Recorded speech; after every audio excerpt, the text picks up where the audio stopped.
Bienvenido al podcast de Bolsillo de La Vanguardia. Soy Raquel Kelar y en este episodio te hablaré de cómo los más adinerados manejan sus finanzas. Y es que una de las máximas aspiraciones a la hora de gestionar nuestro dinero es llegar algún día a ser rico, o al menos a dejar de sufrir para llegar a final de mes y vivir bien. La evidencia es que en España más del 60% de la población juega al menos una vez al año a la lotería.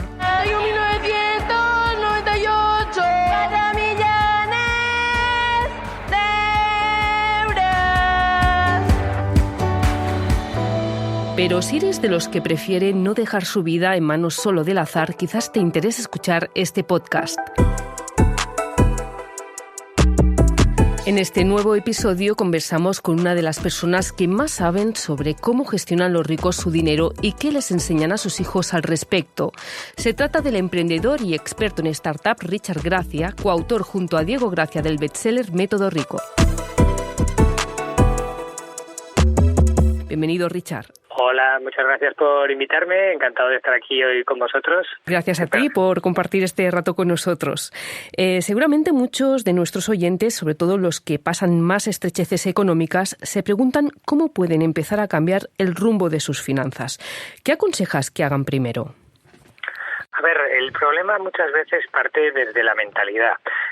Muchas veces no nos damos cuenta, pero lo que hemos aprendido de pequeños y lo que nos han enseñado contiene muchas creencias limitantes que condicionan mucho nuestra relación con el dinero, ¿no?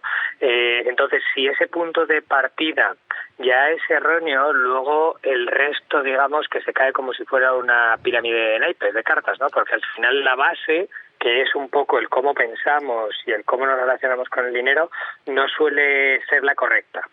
Y bien, como comentabas, todo comienza en la infancia. En tu caso, ¿tus padres qué lecciones te dieron sobre cómo conseguir prosperidad en la vida? Yo vengo de una familia de clase media, mi padre es electricista y mi madre, bueno, primero trabajaba y luego fue ama de casa, ¿no? Entonces sí que ellos, pues como la mayoría de la gente, pues te decían lo típico de, oye, pues tú tienes que estudiar mucho, conseguir un buen trabajo, etcétera, y de hecho eso fue exactamente lo que hice. Yo me gradué como el primero de mi promoción en la Universidad de Zaragoza y en la de Glasgow, etcétera, pero poco más. Realmente tampoco te daban unas lecciones sobre cómo gestionar tus finanzas personales, porque tampoco sabían ellos, más porque nadie les había enseñado, ¿no? Te explicaron lo que a muchos nos han explicado, ¿no? Tienes que estudiar, tienes que sacarte una carrera y conseguir un buen trabajo. Y en tu caso tampoco no te fue tan mal, porque explicas que con 23 años trabajabas en una consultora y viajabas por varios continentes asesorando a empresas, pero no acababas de estar del todo satisfecho con tu manera de abordar tus finanzas. ¿Por qué? Sí que es verdad que aunque yo trabajaba y tenía un buen sueldo, ya empezaba un poco a atisbar, sin todavía haberme formado demasiado en la materia, que sin invertir, sin hacer algo más que solo fuera ahorrar una parte de mi sueldo, realmente iba a ser muy difícil o prácticamente imposible llegar a lo que vulgarmente se conoce como hacerte rico, ¿no? Y en este caso, ¿por qué creías que era tan importante, ¿no?, el hacerse rico? Porque hay gente que nos puede estar escuchando y diciendo, yo lo que quiero es vivir bien, no quiero hacerme rico. Al principio mi definición también era una definición, digamos, pues eso, más infantil, si lo quiero decir de alguna manera, de lo que todo el mundo, la mayoría de la gente podría entender por hacerse rico. Y al final eso realmente luego, conforme te formas y conforme creces y te desarrollas, te das cuenta de que al final lo que realmente quieres, como bien decías, no es tener muchísimo dinero, sino tener el suficiente dinero de manera más o menos recurrente como para poder llevar un estilo de vida que a ti te gusta y estar tranquilo, ¿no? Lo que también se conoce como la libertad financiera o alcanzar esa libertad financiera. Seguramente esa es la máxima aspiración de muchas de las personas que nos están escuchando en estos momentos. ¿Qué valores hacen falta para convertirnos en millonarios? Yo diría que probablemente 3 cosas. Lo primero, como relacionándolo un poco con lo que hemos dicho al principio, es creer que eso es posible. Yo creo que mucha gente simplemente no se lo plantea como una posibilidad porque tenemos unas creencias limitantes, ¿no?, de las que también hablamos en el libro, en las que simplemente pensamos que eso no es para nosotros, ¿no? Entonces, claro, si el punto de partida es que crees que es imposible, pues es muy difícil, ¿no? Uh-huh. Luego también el tema relacionado con este tema de la mentalidad estaría también el tema del trabajar nuestro conformismo y nuestros miedos, muchas veces pues relacionado un poco a lo mejor puede ser con el miedo a fracasar, el miedo a no conseguir hacernos millonarios. Preferimos estar aquí, preferimos estar donde estamos, no afrontar esos riesgos, no afrontar esas experiencias distintas a lo que estamos acostumbrados, y entonces es un poco ese conformismo. Luego tendrías también el tema de ese espíritu un poco aventurero y tener un plan y prepararnos un poco para el viaje. Si no tienes un plan en la cabeza y no tienes una aspiración y no tienes unas ganas y un deseo de realmente emprender este viaje, también va a ser muy difícil. Tienes que tener un gran deseo interno de decir, quiero hacer esto, ¿no? Porque no va a ser fácil. Nada de que te planteas en tu vida y desde luego un objetivo como este, que lo consigue poca gente, pues no es un viaje fácil, pero sí que es un viaje posible.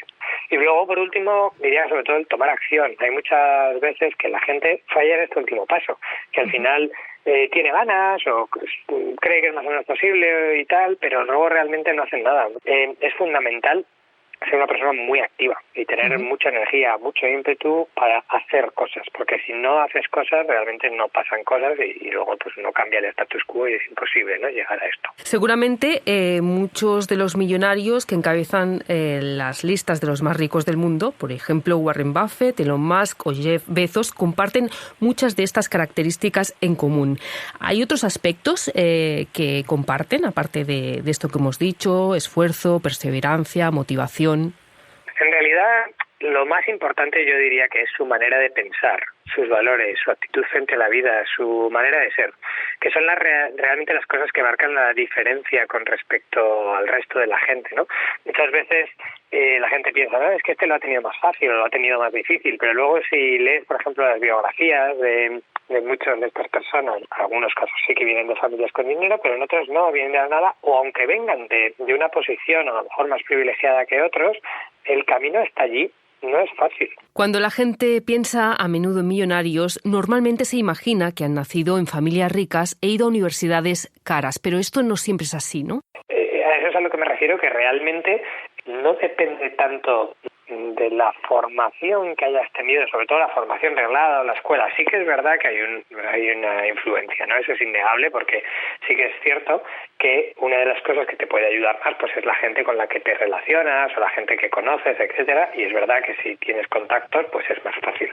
Pero el que sea más fácil no significa que sea posible o que sea imposible. Es más, yo creo que tiene más probabilidad de éxito una persona que viene de una familia humilde pero tiene todos los valores, actitudes, ambición y ganas y tal necesarios para conseguirlo, que una persona que a lo mejor viene de una familia más adinerada pero que no le interesa para nada y que se va a acabar gastando el dinero. De hecho, eso pasa también a veces, ¿no? Familias que se acaban empobreciendo pues porque la segunda generación o la tercera generación pues prefieren estar de fiesta y hacer pues eso, derrochar por ahí, que en lugar de mantener el negocio familiar o lo que sea. Claro, porque tan importante es llegar a ser rico o a tener una libertad financiera como poderlo mantener en el tiempo, ¿no? Y todo el mundo piensa que los ricos y los inversores exitosos suelen llevar un tren de vida alto. ¿Esto es realmente así o una falsa creencia? Yo creo que depende muchísimo más de la persona que realmente de si son ricos o no son ricos. De hecho, una de las mayores diferencias, diría yo, es que los ricos, aunque puedan permitirse ese tren de vida alto, ¿no?, lo primero que hace es apartar, digamos, parte de ese dinero, invertirlo, y luego de lo que le generan sus activos es de lo que gastan. La gente con mentalidad pobre lo hace al revés. No estoy hablando de los pobres, estoy hablando de la gente con mentalidad pobre, ¿no? Primero gastan, viven de su nómina, viven de su cheque, y luego, si al final de mes queda, que en muchos casos no queda, ¿no?, ya si eso piensan en invertir. En el libro hablas de la carrera de la rata, expresión acuñada por Robert Kiyosaki, autor de Padre Rico, Padre Pobre. ¿Qué significa esta expresión?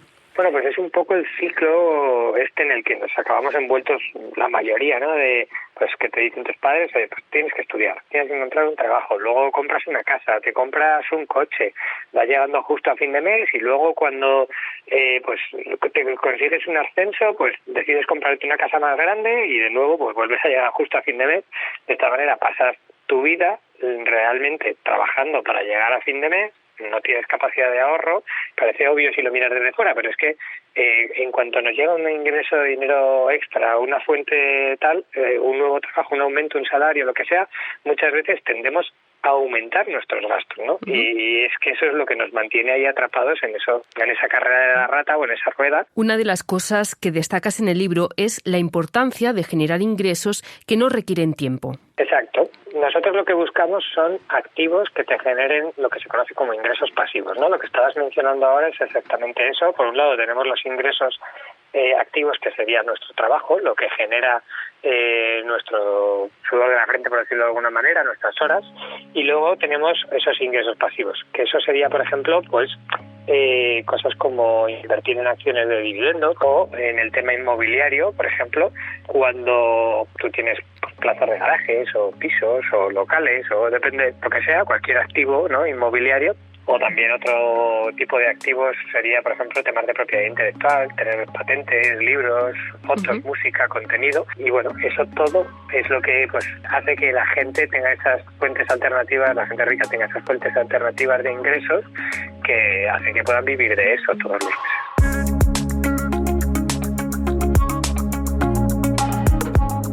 Mi compañero Tomás Barril ha hecho un pequeño sondeo para saber cómo manejan sus finanzas las personas de a pie. Sí, Raquel, son personas con formación y profesiones diversas, algunos de ellos emprendedores, y esto es lo que nos han contado. Soy Josep, hago de abogado, creo que manejo bien mis finanzas porque intento no pasarme con los gastos y ajustarme al dinero que tengo y si puedo, si se da la circunstancia, incluso si puede ser ahorrar. Mi nombre es Rafael y codirijo una pequeña empresa de instalaciones. Personalmente siempre he podido disponer de suficiente dinero para llevar una vida normal, adecuando en todo momento mis pretensiones a mi disponibilidad monetaria. Me llamo Mercedes Rivera y trabajo de limpieza, que lo poco que gano tenemos mucho, que invertirlo para los gastos de casa, tenemos que hacerlo crecer, lo poco que tenemos, para que nos llegue a fin de mes. Mi nombre es María, soy psicóloga y tengo 54 años. ¿Cree que usted maneja bien sus finanzas? Pues no, lo hago creo que bastante mal. ¿Por qué razón?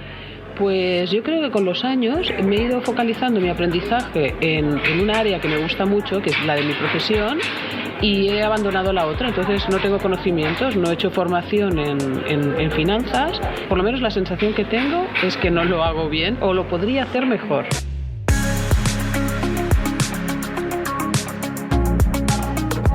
También les hemos pedido que echaran a volar su imaginación y que nos explicaran qué harían con el dinero si de la noche a la mañana fueran millonarios. Si fuera millonario, pues creo que llevaría el mismo tipo de vida, si bien pues con una tranquilidad enorme que al momento presente pues no la tengo. Me compraría algún que otro piso para mis hijos, para al menos asegurar que tuvieran un piso, pero seguiría más o menos con la misma vida, pero como digo, con muchísima tranquilidad para no tener que pasar tantas ansias y tantos sudores para ganar el pan de cada día.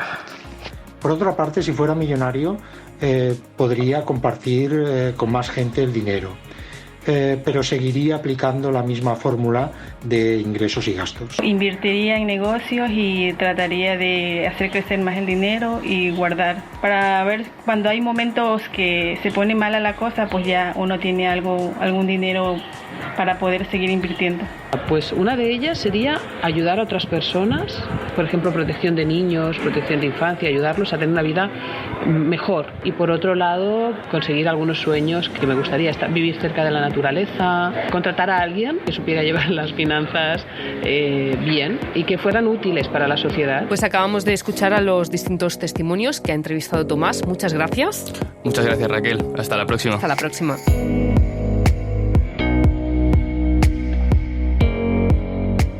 Richard, ¿has podido escucharles? ¿Qué es lo que más te ha llamado la atención? Sí, bueno, pues ha habido una frase, ¿no?, en este caso que refleja mucho lo que hemos comentado antes. Había uno de los señores que comentaba que, bueno, al final ingresos, gastos y al final sí puedo ahorrar, ¿no? Ese es uno de los grandes errores que hemos comentado y que hacemos mucho hincapié también en el libro, porque lo primero que hay que hacer, el primer paso fundamental para poder llevar unas buenas finanzas personales es asegurarnos esa capacidad de ahorro mensual. Entonces, además, creo que este señor, recordar, era abogado. Siendo abogado, lo lógico es que debería tener una capacidad de ahorro razonable. Entonces, probablemente porque no está haciendo suficientemente bien ese paso, ¿no? Luego también había una señora que hablaba del tema de invertir para llegar a final de mes. Eso es un poco complicado porque tratar de invertir a tan corto plazo para llegar a final de mes, en este caso Yo lo veo como intentar nadar ahí ahogándote en una piscina que será difícil salir. Yo creo que lo interesante en este caso es centralizarse más en intentar conseguir, o sea a través de otro empleo, o sea a través de otra cosa, pues una fuente de ingresos adicional, pero salir un poco de ahí, porque a lo mejor probablemente sí que lo tiene difícil. Y hago otro apunte. Por ejemplo, Rafael, uno de los testimonios, decía: yo seguiría con la misma fórmula que estoy aplicando hasta ahora. Lo único que sí que repartiría un poco más el dinero. Esto es otra de las ideas que tiene la gente respecto a la gente rica, que puede repartir más, familiares, amigos. ¿Cómo lo ves esto, Richard? Totalmente. A ver, desde luego, quiero decir, sí, siempre y cuando uno sea consciente de sus finanzas y lo haga bien, el hecho de tener una posición privilegiada con el dinero, pues creo que es algo que uno debe compartir, ¿no? Nosotros, por ejemplo, también tratamos de hacerlo ayudando y formando, pero es que al final los que por A o por B, no hemos tenido más suerte en la vida, ¿no? Y podemos ayudar a los demás, creo que estamos casi en la obligación moral de hacerlo, y si desde luego eso, pues a alguien le toca la lotería, me parecería una excelentísima idea que decidiera parte de eso, ¿no? Pues también compartirlo con sus allegados, con sus conocidos, familia, o con causas que resulten afines, como también mencionaba uno de los oyentes. Pero sí que es verdad que si tú das, al final suele volver de alguna manera o de otra, aunque no sea monetaria, pero suele recibir incluso más de lo que tú has dado. Una idea interesante. Y respecto al tema de hacerse millonario por un golpe de suerte, hablamos de los que les toca la lotería. Un dato significativo que explicas en tu libro es que un 70% de los que se hacen ricos por un golpe de suerte lo acaban perdiendo todo en 5 años. ¿Por qué ocurre esto? Sí, en general esto suele venir por dos cosas, ¿no? O por tema de mentalidad o por tema de conocimiento. En el caso de mentalidad es porque, pues, cuando tú no te has trabajado, digamos, todo lo que hablábamos antes de tu relación con el dinero y de repente te encuentras con un montón de dinero, pues a lo mejor lo primero que haces es derrochar, es disfrutar excesivamente de todo lo que no has podido a lo mejor, ¿no? Y entonces te lo gastas todo y te lo fundes todo rapidísimo. Eso puede ser una posibilidad. La otra es, pues, falta de conocimiento, porque muchas veces había una de las señoras que ha comentado, no, pues yo lo invertiría en empresas, etcétera, tal, no sé qué, pero claro, invertir en empresas no es nada fácil y a lo mejor creo que tendría más probabilidades de tener éxito o de mantener el dinero, por ejemplo, la persona que ha dicho de invertir en inmuebles, no porque invertir en inmuebles sea mejor que invertir en empresas, sino porque si tú no tienes experiencia, conocimiento, formación y no has pasado, pues yo qué sé, 10 años invirtiendo en empresas para llegar a saber cómo invertir, cómo analizar, cómo evaluar una buena inversión y de repente te encuentras con 1 millón de euros, 10 millones de euros en el bolsillo y lo fundes todo, bueno, no fundes, lo inviertes en este caso, lo inviertes en 5 empresas, pero sin saber realmente cómo, qué, para qué, quién, exactamente cómo hay que hacerlo, pues es muy probable que ese dinero acabe desapareciendo y tu millón pues se convierte en 10.000, ¿no? En vez de multiplicarse por 10 se divide por 10 o por 100. Para evitar estas situaciones, explicas que la formación es clave para manejarse bien con las finanzas. Por este motivo, además de tu libro, ¿qué otras lecturas recomendarías? Hay uno, por ejemplo, que se llama La semana laboral de 4 horas, que es de Tim Ferriss. Está más relacionado con el tema del emprendimiento, pero a mí me gustó mucho, ¿vale? Ese libro. Luego está también el clásico de Padre Rico, Padre Pobre, que también es un clásico, que es más similar en este caso a nuestro libro, ¿no? En el que habla un poco también de temas de finanzas personales, de gestión. Luego el monje que vendió su Ferrari también me parece una parábola un poco interesante, más introspectiva y también es un libro pues que también recomendaría a la gente que leyera.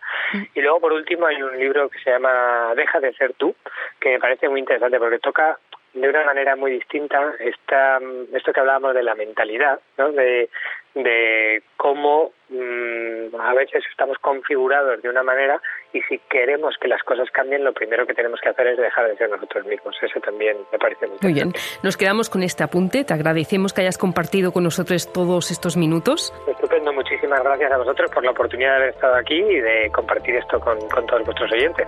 Hasta la próxima, Richard.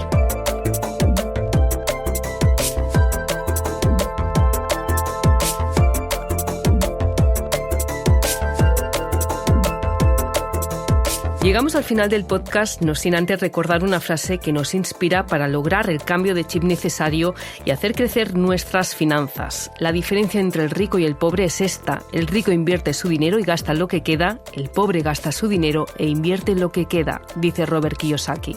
Querida o querido oyente, muchas gracias por el tiempo dedicado. Te esperamos en el próximo episodio de Bolsillo.